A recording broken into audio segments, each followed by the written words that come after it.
জামাত ইসলামী উগ্র রাজনৈতিক দল নয়। জামাত ইসলামী অন্যায়কে অন্যায় বলবে, কালোকে কালোই বলবে, আর সাদাকে সাদাই বলবে এবং ন্যায়ের পক্ষে থাকবে। তবে জামাত অবিবেচক কোনো রাজনৈতিক দল নয়, এটা দূরদর্শী প্রাজ্ঞ বিজ্ঞ রাজনৈতিক দল। আমরা একটা সময় মতো আপনাদেরকে সময় দেব, একটা নির্দিষ্ট সময় পর্যন্ত আপনাদেরকে আমরা সহযোগিতা করব।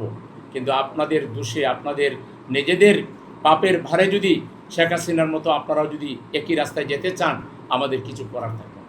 আমি আবারও শিশুল আমিসার পরিবারের প্রতি আমরা দুঃখ প্রকাশ করছি।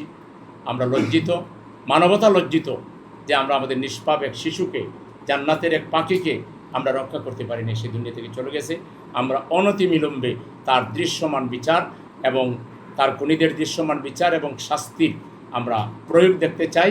এই ব্যাপারে সরকার দ্রুত কার্যকর উদ্যোগ নেবে। পাঞ্জাবের জগতে একটি বিশ্বস্ত নাম, শাবাব এথনিক ওয়্যার।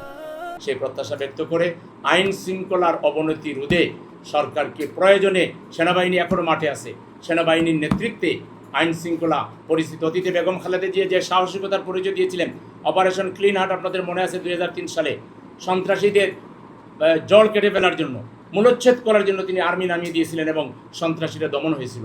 প্রয়োজনে সেই সাবেক আমাদের সম্মানীয় প্রধানমন্ত্রী বেগম খালেদা জিয়ার পুত্র বর্তমান প্রধানমন্ত্রীকে অনুরোধ করব, আর্মিকে দায়িত্ব দেন, যৌথ বাহিনীকে নামান, সন্ত্রাসীদের কোমর ভেঙে দেন, দর্শকদের কোমর ভেঙে দেন, সিটিবাসীকে আপনারা যথাযথ সম্মান এবং নিরাপত্তা দান করেন। আর নাহলে এই সিটির জনগণ, ঢাকা সিটি নর্থের জনগণ 8টা আসনে 65,000 ভোট বেশি জামাত ইসলামীকে দিয়েছে।